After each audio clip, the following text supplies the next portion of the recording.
ዲኑ ላይ አንደኛ መልካም ነገር የሚሰራ ወደ መልካም ነገር የሚጠራ መልካም ነገር ላይ የሚያበረታታ መጥፎ ነገር ሲያይ የሚከለክል መከልከል የሚችል ማህበረሰብ ነው የምንፈልገው። የወደቀውን ይሄን አሁን እየወደቀ ያለው ማህበረሰባችንን እናንተ ስደት ሀገር ላይ ነው ያላችሁት። ወዳችሁ ነው ስደት ሀገር ሄዳችሁት፣ ወዳችሁ አይደለም። ሀገራችን ብትበከል ነው ሀገራችሁን ጥላችሁ ሙስና ባይስፋፋ ኖሮ ማንም ሰው ሀገራችን ላይ ሰርቶ ማደግ ቢችል ኖሮ ማንም ሰው የሰራውን ነገር የላቡን የሚያገኝ ቢሆን ኖሮ ሀገራችሁን ጥላችሁ ባልወጣችሁ ነበር። ሀገራችንን ጥለን ባልወጣን ነበር፣ ባልተሰደድን ነበር ማለት ነው። ከሀገራችን የተሰደድነው እንደዚህ ያሉ የበከሉ ሰዎች እየፈጠሩልን ያሉት ትውልድ የተለያዩ እርከኖች ውስጥ እየገባ ሀገሪቷን ሲያስተዳድር ነው። ቀጣዩን ትውልድ ደግሞ አስቡት።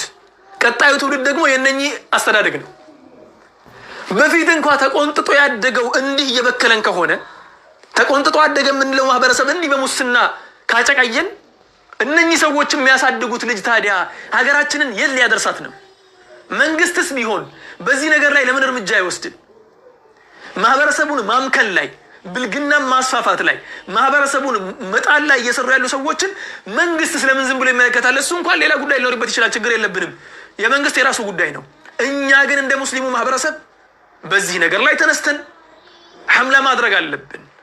የሆነ ትልቅ እንቅስቃሴ መሆን አለበት። خلاص እነኚህን ሰዎችን ብሎክ የምናደርግበት እንቅስቃሴ፣ እነኚህን ሰዎችን ከማህበረሰቡ የምናገልበት፣ ከተማው ስናያቸው ደግሞ መጠየፍ እነሱን። ምክንያቱም ስንት ጊዜ ተጠሩ፣ እስቲ ስንት ጊዜ ተመከሩ፣ ስንት ጊዜ መሻይኾች መከሯቸው። እነሱ ስንቴ በውስጥ ተመክረው በውስጥ ተነግሯቸው፣ ስንት መሻይኾች ነግረዋቸው፣ ስንት መሻይኾች መክረዋቸው አልቻሉም። ምንድነው የሚሻለው ታዲያ? እነሱን መራቅ ነው። خلاص የእነሱን በር መዝጋት፣ እውቅናቸውን እንዲጠሉ ማድረግ ነው።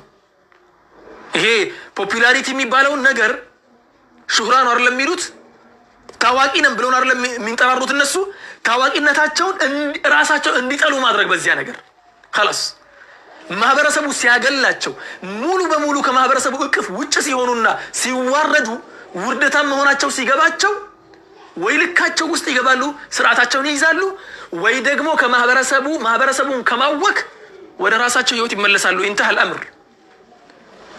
ስታበረታቷቸው፣ ላይክ ስታረጉላቸው፣ ኮሜንት ስታረጉላቸው በጣም ተደፋፍረው ላይ እየወጡ ነው። አሁን በቃ ይበቃል፣ ዝጓቸው፣ ከዚህ በኋላ ብሎክ አድርጓቸው። ይሄን ነው የምንለው።